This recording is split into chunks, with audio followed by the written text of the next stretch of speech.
You'll often hear people say, well, you're helping women find their voices. And I fundamentally disagree with that, because women don't need to find a voice. They have a voice. They need to feel empowered to use it. I was able to turn the things that I've lived through, my pain, my life experiences, into work, into action, into providing a voice for other people. To bring light to these issues, to give a voice to people who don't have the voice and the platform that I have. Regularly, someone writes, Amber speaks just like Meghan. So I've researched the issue to find out why so many different people reach the same conclusion. I found some interesting reasons why I think a lot of people think that way. I hope and think these reasons will also be of interest to you. I'll explain the similarities between Amber and Meghan in 3 main areas. 1. The way they describe their upbringing. 2. Their sense of self-importance. And 3. Their way of arguing. You can look at my conclusions in at least 2 ways. 1. That Amber and Meghan are different personalities who happen to share certain traits. And 2. That Amber and Meghan have similar personalities and therefore share these traits. Either way, don't forget to leave a comment and subscribe for more videos. And if you find this video useful, click the like button. It's sensitive to Amber and Meghan to make their upbringing sound like the embodiment of the American dream. Growing up poor, working hard, and achieving success. Emphasizing their humble beginnings makes them sound more relatable, and relatability leads to possible audience identification, which is the end goal. One of the functions of these humble descriptions is self-praise. In the following, we notice Amber's relaxed and well-meaning body language.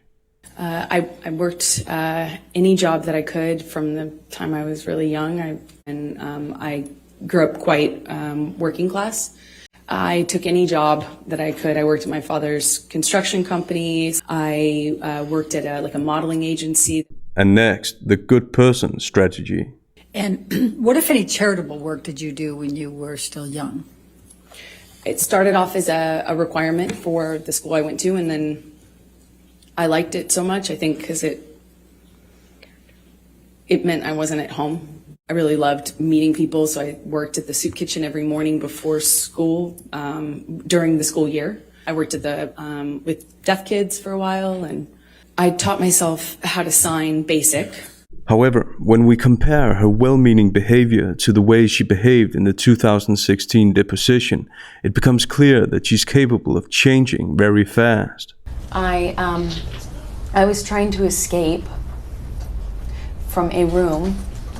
Yes, as he was trying to get into the door, into the room, I was trying to escape in by getting him out of the door to stay in the room.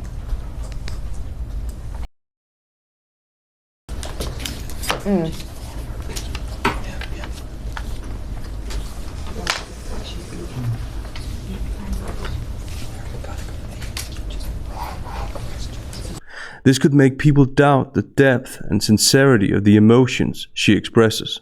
In a letter, Meghan describes her upbringing in a similar vein. She writes that she does remember the feeling of eating out, that because she knew how hard her parents worked, eating out was something special, and she felt lucky. Here, she stresses the presumed fact that life hasn't always been easy for her.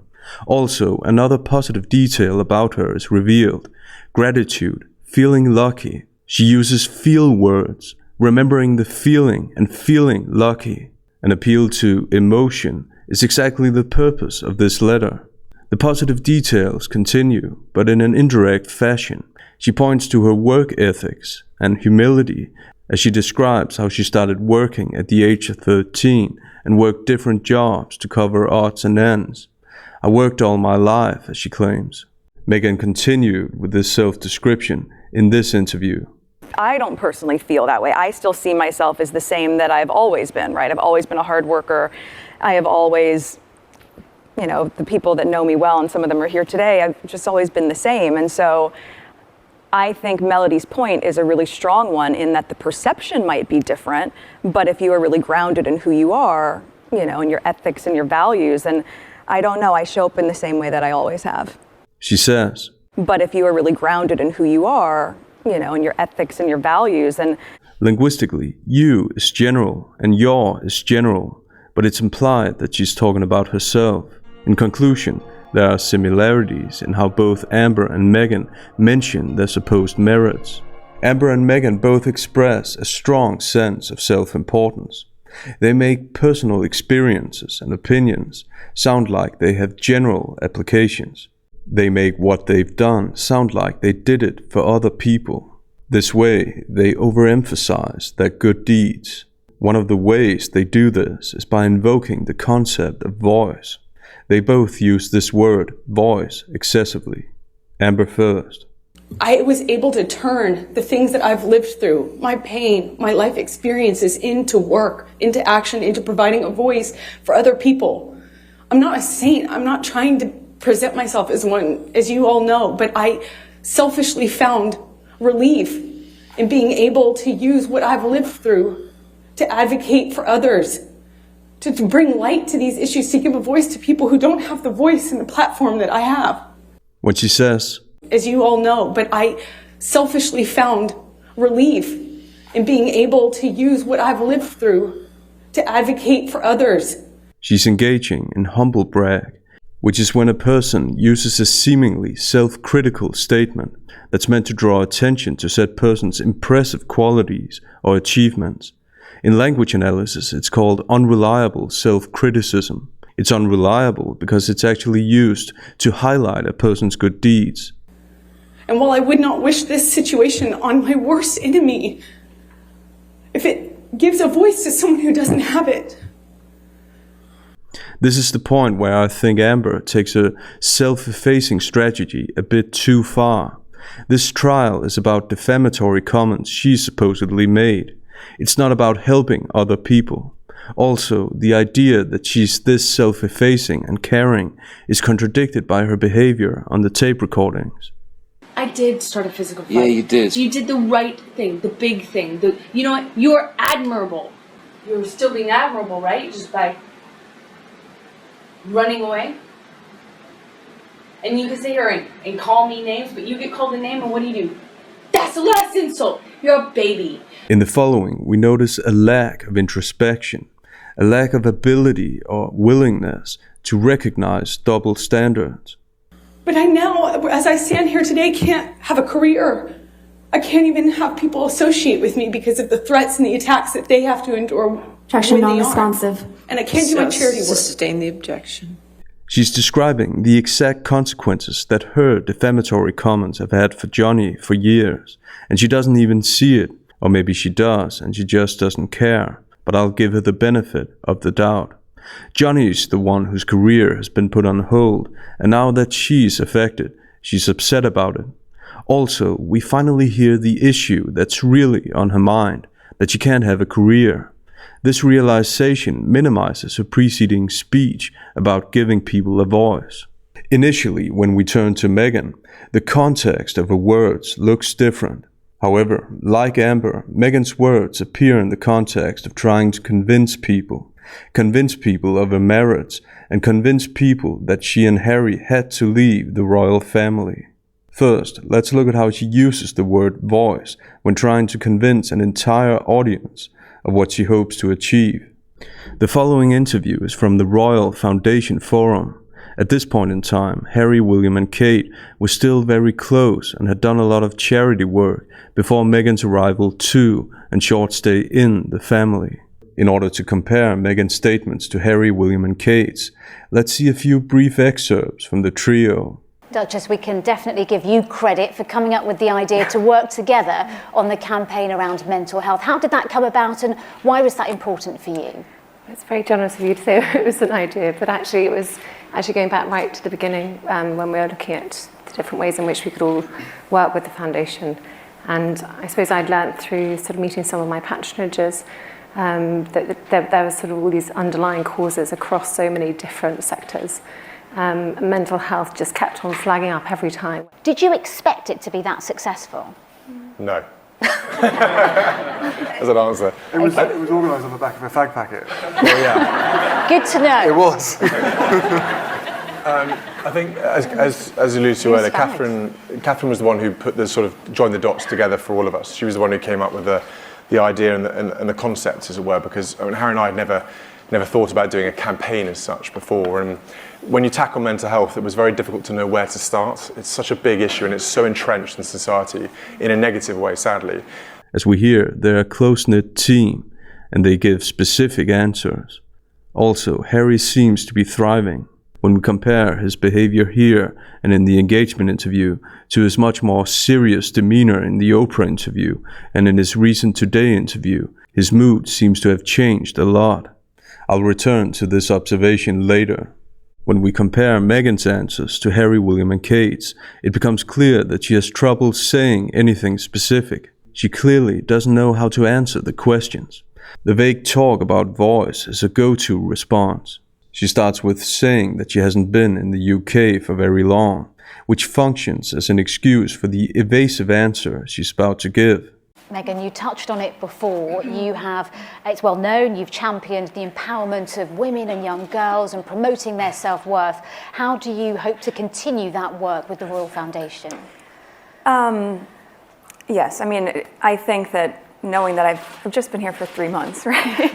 And in that amount of time, but with that said, for me, it's very important to, once you hit the ground running, even if you're doing it quietly behind the scenes, which is what I've focused my energy on thus far, is meeting with the right people, meeting with the right organizations behind the scenes quietly, learning as much as I can so that I can maximize the opportunity we have here to really make an impact. I think what's interesting is I hear a lot of people saying when speaking about girls' empowerment, finding and knowing their worth, or women's empowerment as well, you'll often hear people say, well, you're helping women find their voices. And I fundamentally disagree with that because women don't need to find a voice. They have a voice, they need to feel empowered to use it, and people need to be encouraged to listen. And I think right now in the climate that we're seeing with so many campaigns, I mean, with Me Too and Time's Up, there is no better time than to really continue to shine a light on women feeling empowered and people really helping to support them, men included in that. I mean, it makes such a tremendous difference. So, yeah, just I guess we wait a couple months and then we can hit the ground running. But up until then, I'm pretty excited. Meghan was specifically asked about how she hopes to continue her work at the Royal Foundation, but her answer is anything but specific. It's a vague speech centered on the buzzword voice. A minute later, Meghan makes sure to underline what she's allegedly done, even though she still doesn't specify her alleged work. And I certainly know how passionate I am, and Harry and I see the world so similarly in our approach of being very hands-on with things. What I can say is that I have been fortunate enough to meet with some incredible women and organizations in general in the UK that are doing work here, but then also knowing that some of the work that I've done in the past has been in Commonwealth countries like Rwanda, India. So this reach, I think, can have some really nice legs to it once we can start. But I guess. Now, let's look at how Meghan uses the word voice when she's trying to convince people that she and Harry had to leave the UK. For this, we have to turn to the Oprah interview. First, Meghan compared her royal life to The Little Mermaid. She's aware that she should show embarrassment to have watched it, because firstly, she asks a rhetorical question: who as an adult really watches The Little Mermaid? Secondly, she comes up with the excuse, well, I'm just here all the time, so I may as well watch it, which is also an implicit criticism of her perceived lack of activities in the royal family. Even though she's embarrassed or acts embarrassed, it's clear that she reflected her royal life in something fictional, and hence unrealistic. This point is emphasized in the beginning. Meghan says, but I think, as Americans especially, what you do know about the royals is what you read in fairy tales. And it's easy to have an image that's so far from reality. Here, she associates with Americans and uses the generalizing pronouns you and it. But in reality, she's talking about herself. Her image of the royal life was far from reality. An image she got from fairy tales. Notice how she makes herself the victim and hero of this story. She overcame and got her voice back. Meghan describing how she allegedly lost her voice can be directly paralleled to Amber's word choice in her second testimony. Protecting the secret that I did for as long as I did has taken enough of my voice. Johnny has taken enough of my voice. I have the right to tell my story. I have the right to say what happened to me. I have the right to my voice and my name. He took it long enough. Returning to the Oprah interview, we notice the causality Meghan makes out of the blue. Referring to the Little Mermaid, she says, because of that, she has to lose her voice. This causality makes it sound like the decision to leave was out of Meghan's control and part of a bigger plan. Linguistically, this relieves Meghan of responsibility. And speaking of responsibility, who was responsible for the decision to leave, it's worth noting that Harry expresses surprise about the time when Meghan came to him and said that she feared that she couldn't go on living. He says he was terrified and that he went to a very dark place as well. The last two words, as well, show that he wasn't in a dark place before Meghan said this to him. This is important because Meghan suggested that the decision to leave was a shared one. However, when we add it up, it appears that Meghan's concern or ultimatum was the main or maybe even the only reason why they left. I've gone into more detail with this in this video. Link is in the description box below. Meghan then makes it sound like her voice applies to everyone else. She says she shares this because there's so many people who are afraid to voice that they need help. Like Amber, Meghan makes a personal issue, a personal decision, sound greater than it probably is. They both make themselves spokespeople. Normally, when promoting a bigger cause, there are clearly defined victims.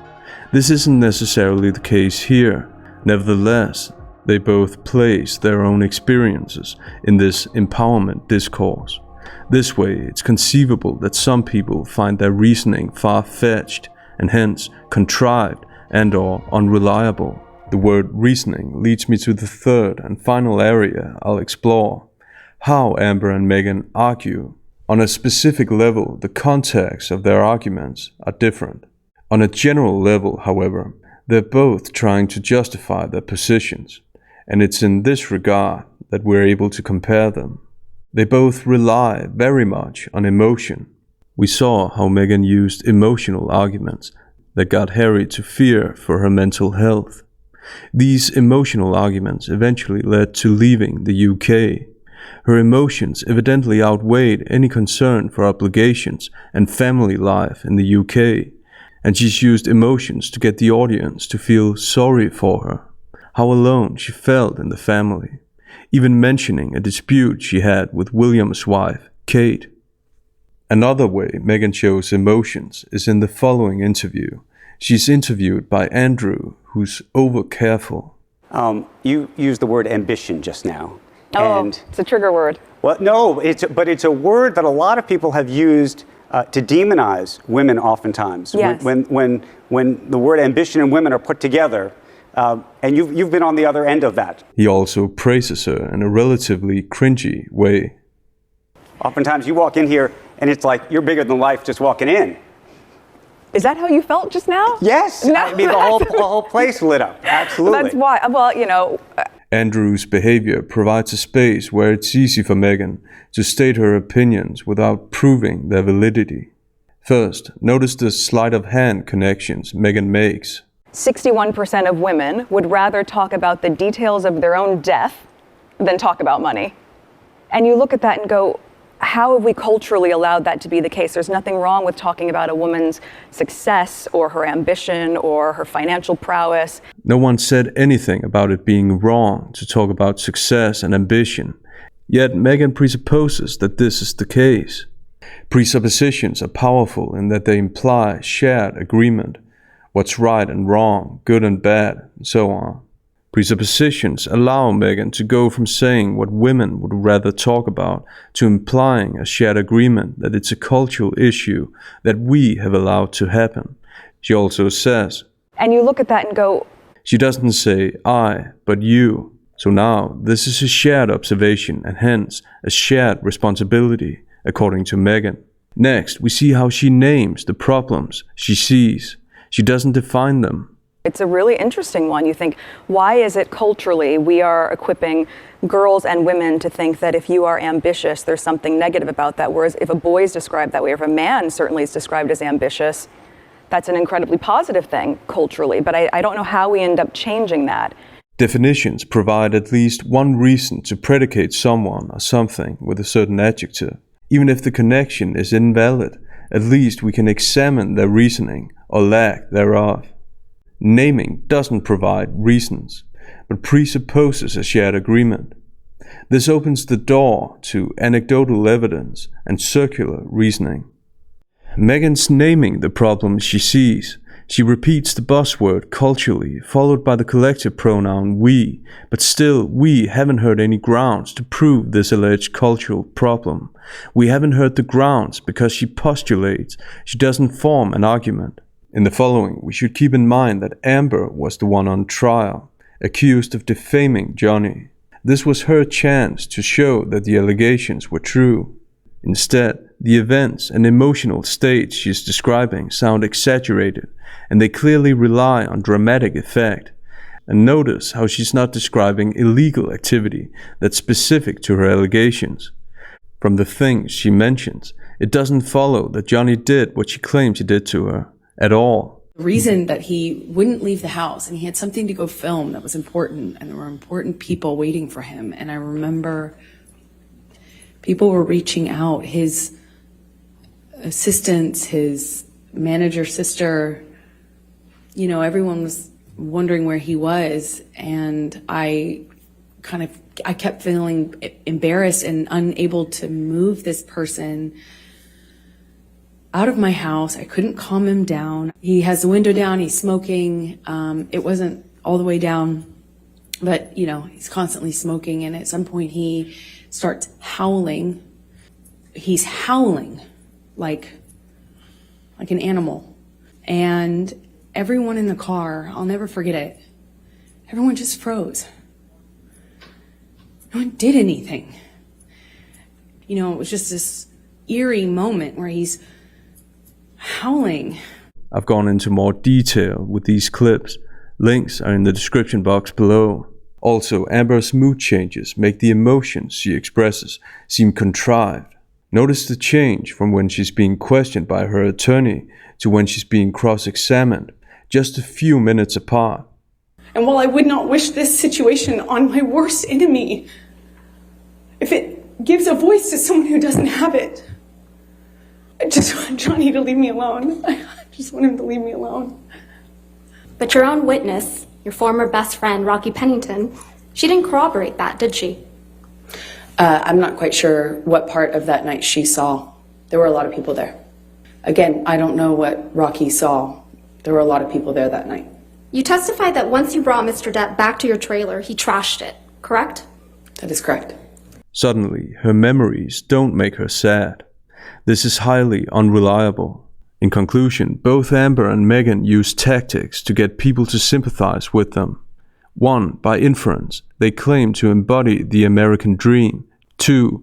They portray themselves as an inspiration for other people. 3. They want people to feel sorry for them.